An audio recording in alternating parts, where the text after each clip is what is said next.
السلام علیکم، میں professor Tariq Naeem Badar, Urdu department the concept academy Islamabad آپ سے مخاطب ہوں۔ جماعت نہم کے عزیز طلباء و طالبات، ہم نے سبق شروع کیا تھا ہجرت نبوی مولانا شبلی نعمانی کا لکھا ہوا، اس میں ہم نے کچھ بات کی۔ آج اسی سلسلے کا دوسرا لیکچر ہے۔ شروع سے ایک بات روز کرتا ہوتا ہوں، میں دہرا دیتا ہوں، اور وہ بات یہ ہے کہ ہم نے جب بھی سبق پڑھنا شروع کرنا ہے اپنے پاس کاغذ پینسل ضرور رکھنا ہے۔ کاپی لے کے بیٹھیں، پینسلیں لے کے بیٹھیں۔ تو سبق کل ہم نے چھوڑا تھا کہ اہل عرب زنانہ مکان کے اندر گھسنا معیوب سمجھتے تھے، معنی برا سمجھتے تھے، اس لیے بار ٹھہرے رہے۔ ابو جہل کی جو رائے تھی، اس رائے پہ سب لوگوں کا اتفاق ہوا کہ نبی کریم صلی اللہ علیہ وآلہ وسلم جب گھر سے باہر نکلیں تو سارے قبائل میں سے ایک ایک بندہ چن لیا جائے، اور وہ سارے لوگ جو 7 لوگ تقریباً بنتے تھے، 7 قبائل تھے آل ہاشم کے، بنو ہاشم کے علاوہ، تو کہا کہ وہ سارے کے سارے جو لوگ ہیں وہ اکٹھے ہو کے نبی کریم صلی اللہ علیہ وآلہ وسلم کو نعوذ باللہ قتل کر دیں۔ اب وہ سارے کے سارے جو لوگ ہیں وہ باہر بیٹھ کے انتظار کر رہے ہیں، باہر بیٹھ کے انتظار اس بات کر رہے تھے کہ نبی کریم صلی اللہ علیہ وآلہ وسلم باہر نکلیں تاکہ یہ فریضہ ادا کیا جا سکے۔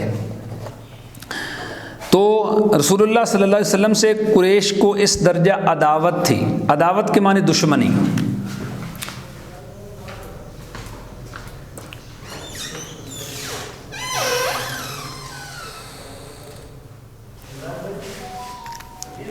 اس درجہ عداوت تھی، تاہم آپ کی دیانت پر یہ اعتماد تھا کہ جس شخص کو کچھ مال یا اسباب امانت رکھنا ہوتا وہ آپ ہی کے پاس لا کے رکھتا۔ یعنی دل میں بغض تو رکھتے تھے، برا سمجھتے تھے، نیت کے حوالے سے ٹھیک نہیں تھے، لیکن نبی کریم صلی اللہ علیہ وآلہ وسلم کی امانت پر، آپ کی صداقت پر ان کو اتنا یقین تھا کہ وہ اپنی امانتیں، کوئی بھی چیز کسی کو رکھنی ہوتی امانتاً، تو وہ نبی کریم صلی اللہ علیہ وسلم کے پاس لا کے رکھتا، کیونکہ وہ سمجھتے تھے کہ آپ سے زیادہ امانت دار آدمی اس مکہ میں موجود نہیں ہے۔ اس وقت بھی آپ کے پاس بہت سی امانتیں جمع تھیں۔ آپ کو قریش کے ارادے کی پہلے سے ہی خبر ہو چکی تھی، مخبر نے بتا دیا تھا کہ آپ کے خلاف یہ سازش کی جا رہی ہے۔ اس پر جناب امیر، مراد حضرت علی کرم اللہ وجہہ رضی اللہ تعالیٰ عنہ کو بلا کر فرمایا کہ مجھ کو ہجرت کا حکم ہو چکا ہے، میں آج رات مدینے روانہ ہو جاؤں گا، تم میرے پلنگ پر میری چادر اوڑھ کر سو رہو، اور صبح کو سب کی امانتیں جا کے واپس دے آنا۔ یہ اس پیارے نبی کی بات چیت ہو رہی ہے، میرے پاک پیغمبر کی بات ہو رہی ہے کہ باہر لوگ تلواریں لے کے قتل کرنے کے، شہید کرنے کے ارادے سے کھڑے ہیں، اور میرا نبی ان کی امانتوں کا بھی خیال رکھتا ہے۔ حضرت علی کو فرماتے ہیں کہ میں رات کو روانہ ہو جاؤں گا، مدینے چلا جاؤں گا، اور تم صبح ان لوگوں کی جو باہر تلواریں سونت کے کھڑے ہوئے ہیں، ان کی جو امانتیں ہیں وہ لازمی صبح واپس کر کے آپ بھی مدینے آ جانا۔ یہ سخت خطرے کا موقع تھا۔ جناب امیر کو معلوم ہو چکا تھا کہ قریش اہل آپ صلی اللہ علیہ وسلم کے قتل کا ارادہ کر چکے ہیں، اور آج رسول اللہ صلی اللہ علیہ وسلم کا بستر خواب قتل گاہ کی زمین ہے، یعنی جو اس بستر پہ سوئے گا وہ مارا جائے گا، شہید کر دیا جائے گا۔ لیکن فاتح خیبر کے لیے قتل گاہ فرش گل تھا۔ قتل گاہ، قتل ہونے کی جگہ، فرش گل کے معنی پھولوں کا فرش۔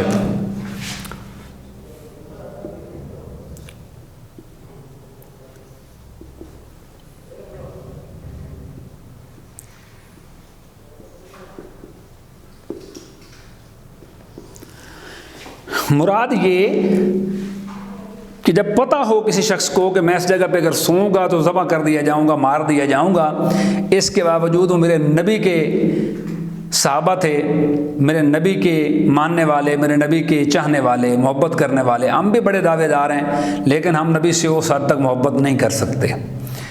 تو صحابی رسول حضرت علی کرم اللہ وجہہ کو پتہ تھا کہ یہاں میں لیٹوں گا تو مجھے مار دیں گے، اس کے باوجود انہوں نے آپ کا حکم ماننے سے انکار نہیں کیا، بلکہ اپنے لیے باعث سعادت سمجھا، باعث فخر سمجھا، باعث خوشی سمجھا کہ میرے نبی نے اتنے سارے صحابہ میں سے مجھے چنا ہے، اور مجھے چن کے اور کہا ہے کہ آپ میرے بستر پہ لیٹ جائیں اور صبح ان کی امانتیں واپس کر کے آ جائیں۔ میرے نبی کو یقین تھا کہ میرے ماننے والے، میری محبت میں جو لوگ مبتلا ہیں، میرے صحابی ہیں، انہیں اللہ تعالیٰ کی طرف سے حفاظت مہیا کی جائے گی اور آپ کو کوئی تکلیف نہیں پہنچے گی۔ کفار نے جب آپ کے گھر کا محاصرہ کیا، محاصرہ کے میں دائرے میں لے لینا، گھیر لینا،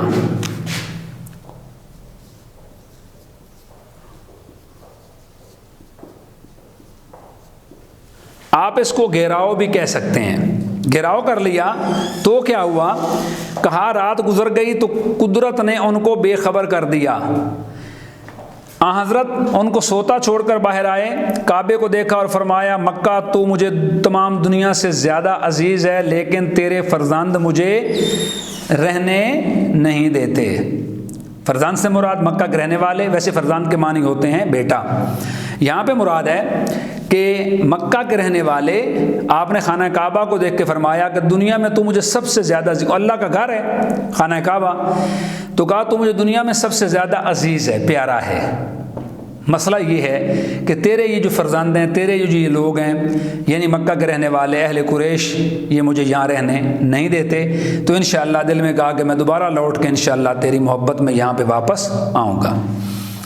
حضرت ابوبکر صدیق رضی اللہ تعالیٰ عنہ سے پہلے قرارداد ہو چکی تھی، طے ہو چکا تھا۔ قرارداد سے مراد یہاں پہ ہے بات طے ہو جانا۔ دونوں صاحب پہلے جبل ثور کے غار میں جا پوشیدہ ہوئے کہ معنی چھپ گئے۔ جبل ثور، جبل کے معنی پہاڑ، ثور پہاڑ کا نام ہے، جبل ثور یعنی ثور کا پہاڑ۔ پھر لفظ ہے پوشیدہ ہوئے، پوشیدہ معنی چھپ جانا۔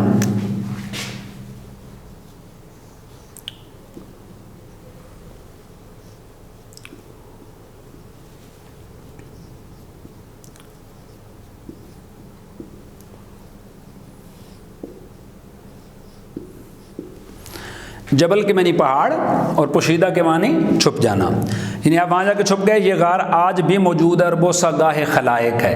بوسہ گاہ کے معنی ہوتا ہے چومنے کی جگہ، یہاں مراد ہے عزت کرنے کی جگہ، خلائق مخلوق سے ہے، یعنی آج بھی مخلوق وہاں جاتی ہے اور وہاں جا کر سجدہ کرتی ہے، معنی اس جگہ کو اچھا سمجھتی ہے، اس جگہ کو تبرکات میں سے اور جو نبی کریم صلی اللہ علیہ وسلم سے وابستہ یا آپ سے منسوب جو مقامات ہیں، ان مقامات میں آپ کو شامل کرتی ہے اور اس جگہ کی احترام کرتی ہے۔ تو کہا کہ حضرت ابوبکر صدیق رضی اللہ تعالیٰ عنہ کے بیٹے عبداللہ جو نوخیز جوان، نوخیز کے معنی ہوتا ہے نیا، کم عمر،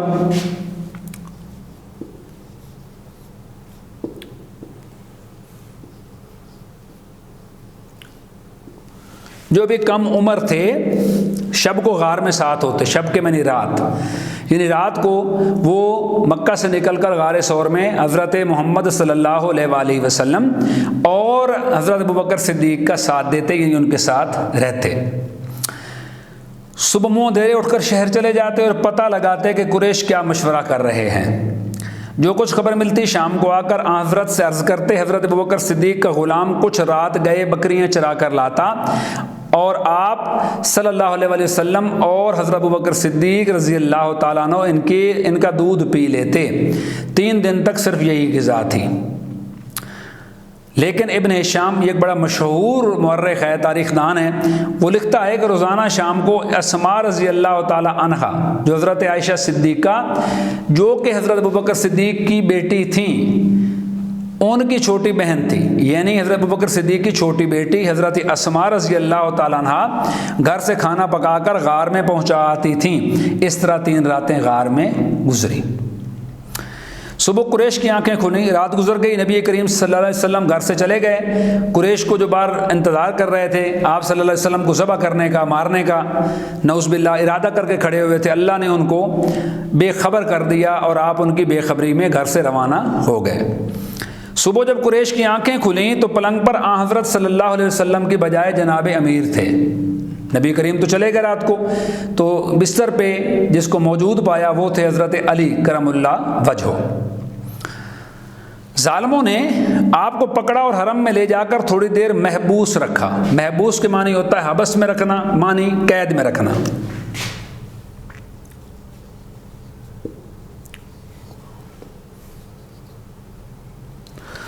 قید میں رکھا، پھر کیا ہوا؟ اور چھوڑ دیا، کیونکہ حضرت علی سے تو ان کو کوئی دشمنی نہیں تھی، دشمنی تو نبی کریم صلی اللہ علیہ وسلم سے تھی، اور آپ چونکہ جا چکے تھے تو حضرت امیر ان کے کسی کام کے نہیں تھے، اس لیے ان کو چھوڑ دیا۔ پھر حضرت صلی اللہ علیہ وسلم کی تلاش میں نکلے، آپ کو ڈھونڈنے نکلے۔ ڈھونڈتے ڈھونڈتے غار کے دہانے تک آ گئے۔ دہانہ دہن سے ہے منہ۔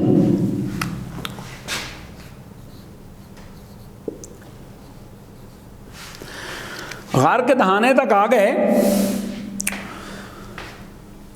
آہٹ پا کر حضرت ابوبکر صدیق رضی اللہ تعالیٰ عنہ غمزدہ ہوئے، دکھی ہو گئے کہ قریش نے ہم کو پا لیا اور ہمارے ساتھ بڑا برا سلوک کرنے والے ہیں، اور حضرت سے عرض کی کہ اب دشمن اس قدر قریب آ گئے ہیں کہ اگر اپنے قدم پر ان کی نگاہ پڑ جائے تو ہم کو دیکھ لیں۔ غار نیچے تھا، وہ اوپر کھڑے ہوئے تھے اور آپ ان کو دیکھ رہے تھے کہ اگر انہوں نے نیچے دیکھ لیا تو ہم ان کو دونوں نظر آ جائیں گے، جس پر آپ صلی اللہ علیہ وسلم نے فرمایا لا تحزن ان اللہ معنا، گھبراؤ نہیں، بے شک اللہ ہمارے ساتھ ہے۔ تفسیر میں بھی آتا ہے جب اس غار کی صفائی حضرت ابوبکر صدیق نے کی تو اپنی پگڑی، اپنا جو کپڑا تھا اس کو پھاڑ کے مختلف سوراخ بند کیے، چھوٹے چھوٹے سوراخ تھے، اور آخر پہ انہوں نے ایک بڑا سوراخ رہ گیا جس کپڑا نہیں بچا تو آپ نے وہاں پہ اپنی پاؤں کی ایڑی رکھ لی۔ وہ سانپ قبل تھا، اور جب آپ کو آواز دی کہ آپ اندر تشریف لے آئیں غار کے، آپ اندر آئے تو آپ صلی اللہ علیہ وسلم کو حضرت ابوبکر صدیق نے اپنی گود میں لٹایا، تو اس اسنا میں آپ سو گئے تو اس اسنا میں سانپ نے آپ کے پاؤں پہ ڈنگ مارا۔ تکلیف شدید تھی، لیکن نبی کریم صلی اللہ علیہ وسلم کی محبت میں آپ نے برداشت تو کی، لیکن آنکھوں سے آنسو آ گئے جو آپ صلی اللہ علیہ وسلم کے رخ مبارک پہ گرے تو نبی کریم صلی اللہ علیہ وسلم کی آنکھ کھل گئی، تو آپ نے فرمایا میرے محبوب کیوں رو رہے ہو، تمہاری آنکھوں میں کیوں آنسو ہیں؟ تو حقیقت حال سے آگاہ کیا تو کہا مجھے بتا دیتے، کہا حضور اس لیے نہیں بتایا کہ آپ کے آرام میں خلل واقع ہوگا۔ آپ نے اپنا لعاب دہن، منہ کا لعاب لگایا آپ کے پاؤں پہ اور آپ کو اللہ نے صحت عطا فرما دی۔ آگے چلتے ہیں کہ قریش نے اشتہار دیا تھا کہ جو شخص محمد کو یا ابوبکر کو گرفتار کر کے لائے گا اسے ایک خون بہا یعنی 100 اونٹ انعام میں دیے جائیں گے۔ مطلب ایک خون بہا جو ہے اس زمانے میں 100 اونٹوں کے برابر ہوتا تھا، تو کہا وہ انعام میں دیں گے۔ سراقہ بن حجاشم، یہاں پہ آپ کی کتاب میں حجشم لکھا ہوا ہے، صحیح جو لفظ ہے آگے اگلی کلاس میں چل کے پھر انشاءاللہ یہ واقعہ ایک دفعہ آئے گا، زندگی ہے تو انشاءاللہ آپ کو وہ بھی پڑھائیں گے۔ تو اصل لفظ جو یہ ہے جاشم، جیم عین شین میم ہے، یہاں حجشم لکھا ہوا ہے۔ بہرحال مختلف مروی ہیں، راوی ہیں، مختلف تاریخ دان ہیں، لیکن سراقہ بن حجشم کی بجائے سراقہ بن جاشم زیادہ قرین قیاس ہے۔ یہودی تھا، سنا تو انعام کی امید میں نکلا، عین اس حالت میں جب 3 دن گزر گئے تو سراقہ بن حجشم آپ کے پاس غار کے سامنے پہنچ گیا اور اس نے آپ کو غار سے نکلتے ہوئے دیکھ لیا۔ اس نے آپ کو دیکھ لیا اور گھوڑا دوڑا کر قریب آ گیا، لیکن گھوڑے نے ٹھوکر کھائی اور وہ گر پڑا۔ ترکش سے فال کے تیر نکالے کہ حملہ کرنا چاہیے یا نہیں۔ وہ توہم پرست لوگ تھے، ان کی سوچ یہ تھی، ترکش کہتے ہیں وہ تھیلا جس کے اندر تیر رکھے جاتے تھے، اس زمانے میں تیروں کی، تلواروں کی، نیزوں کی 10 بدس لڑائی ہوا کرتی تھی، میزائل، توپیں اور ٹینک یہ بہت بعد کی ایجاد ہیں، اس زمانے میں یہ چیزیں ایجاد نہیں ہوئی تھیں۔ تو تیر رکھنے کے لیے جو تھیلا استعمال ہوتا تو اسے کہتے تھے ترکش۔ فال کے تیر کا مطلب یہ ہے کہ انہوں نے کچھ تیروں پہ نشان لگا رکھے ہوتے تھے، وہ جب تھیلا جو ہے پیچھے پیٹھ پیچھے انہوں نے پہنا ہوتا تھا، ڈالا ہوتا تھا، تو اس میں سے تیر نکال کے چیک کرتے، اگر وہ نشان والا تیر نکل آتا تو وہ سمجھتے کہ فتح ہماری ہے، اور جو نشان والا تیر ہے، فال کا جو تیر ہے، یہ ہمارے لیے بڑا مناسب ثابت ہوگا اور پھر وہ جنگ شروع کر دیتے یا تیر چلانا شروع کر دیتے، اور اگر اس کے بغیر والا تیر نکل آتا تو اسے اپنے لیے بدشگونی خیال کرتے اور پھر لڑائی سے رک جاتے، منع ہو جاتے۔ تو سراقہ نے بھی یہی کیا، لیکن جواب میں کیا نکلا؟ نہیں، انکار نکلا۔ لیکن 100 اونٹوں کا گراں بہا معاوضہ، گراں بہا سے میں نے قیمتی، بہت قیمتی،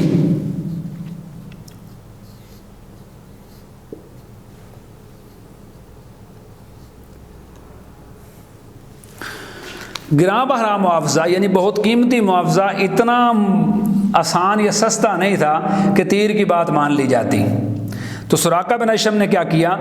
دوبارہ گھوڑے پر سوار ہوا اور آگے بڑھا۔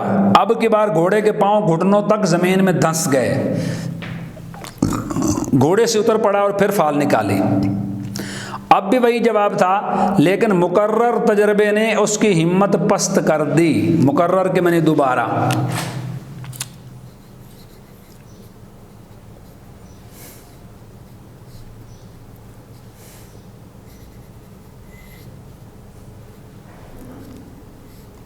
پست کے معنی کم، ہمت کم کر دی، ہمت جواب دے گئی، سمجھ گیا آثار کچھ اور ہیں، بات کچھ اور ہے۔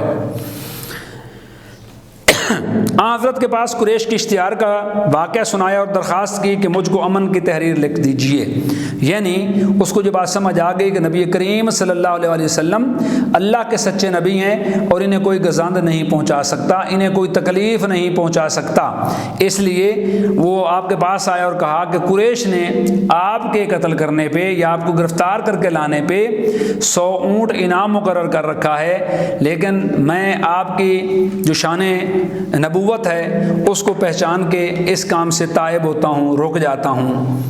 آپ مجھے فرمان امن لکھ دیجئے کہ جب آپ مکہ آئیں گے، آپ فاتح بن کے مکہ آئیں گے تو میری جان بخشی ہو جائے گی۔ تو آپ کے غلام حضرت ابوبکر صدیق رضی اللہ تعالیٰ عنہ کے غلام عامر بن فہیرہ نے چمڑے کے ایک ٹکڑے پر اسے فرمان امن لکھ دیا۔ اس کے بعد روانگی کے بعد آپ کو کوئی اور آپ کو نہیں ملا، آپ کو کوئی گرفتار نہیں کر سکا۔ تشریف آوری کی خبر مدینے پہلے ہی پہنچ چکی تھی۔ شاید بھائی ہم نے بات کی ہے کہ مدینے کا پرانا نام یثرب تھا۔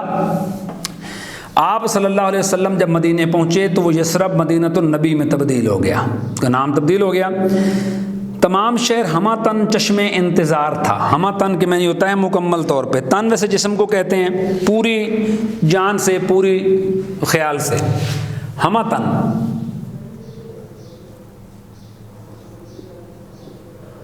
مکمل طور پہ۔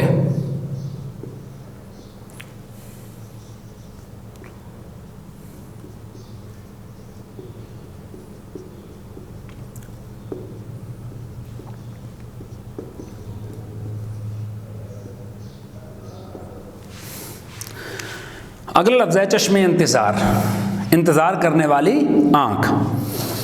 معصوم بچے فخر اور جوش میں کہتے پھرتے کہ پیغمبر آ رہے ہیں۔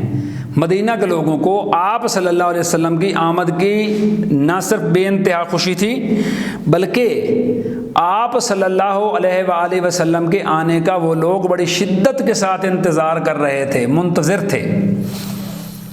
لوگ ہر روز تڑکے سے نکل کر شہر کے باہر جمع ہوتے اور دوپہر تک انتظار کر کے حسرت کے ساتھ واپس چلے جاتے۔ حسرت رہ جاتی ان کے دل میں کہ کاش نبی کریم صلی اللہ علیہ وآلہ وسلم تشریف لے آتے۔ ایک دن انتظار کر کے واپس جا چکے تھے کہ ایک یہودی نے قلعے سے دیکھا اور قرائن کے معنی حقیقت، سچائی۔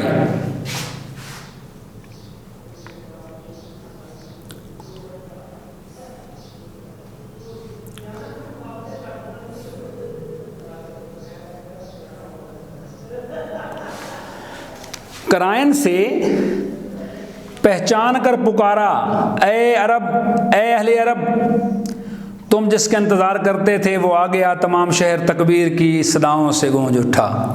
بات کرنے کا مطلب یہ کہ یہودی نے بھی آپ کو پہچان لیا، آپ قلعے کے اوپر یہودی کھڑا ہوا تھا اور لوگ آتے تھے روزانہ، انتظار کرتے شہر سے بعد جو مکہ سے راستہ آتا تھا اس راستے پہ کھڑے ہو کے آپ کا انتظار کرتے اور مایوس لوٹ جاتے۔ ایک دن جب سب لوگ مایوس ہو کے شام تک واپس جا چکے تھے، نبی کریم صلی اللہ علیہ وآلہ وسلم اور آپ کے ساتھی حضرت ابوبکر صدیق رضی اللہ تعالیٰ عنہ وہاں پہنچے تو اس وقت تک جو شہر کے لوگ تھے وہ سارے جا چکے تھے، لیکن یہودی نے جب قلعے سے آپ کو دیکھا تو پہچان کے پکار کے کہا مدینہ والوں کو کہ مدینہ والوں تم جس کا انتظار کرتے تھے وہ پیغمبر آ گئے ہیں۔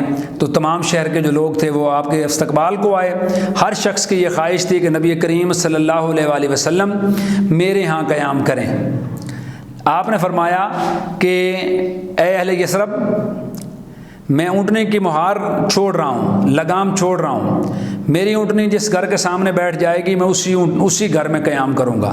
سب لوگ اس بات پہ بڑے خوش ہوئے، سب کی یہ خواہش تھی کہ نبی کریم ہمارے گھر میں تشریف رکھیں، لیکن جو اونٹنی تھی وہ حضرت ابو ایوب انصاری کے دروازے کے سامنے بیٹھ گئی اور نبی کریم صلی اللہ علیہ وآلہ وسلم نے حضرت ابو ایوب انصاری کے گھر میں قیام فرمایا۔ آگے اس تاریخ اسلامی کے حوالے سے بڑی لمبی بات چیت ہے، ساتھ ساتھ انشاءاللہ ہم کرتے رہیں گے۔ آپ کا آج کا سبق یہاں ہوتا ہے ختم۔ انشاءاللہ اگلے لیکچر میں پھر حاضر ہوتے ہیں، تو آپ لوگوں کا بہت بہت شکریہ۔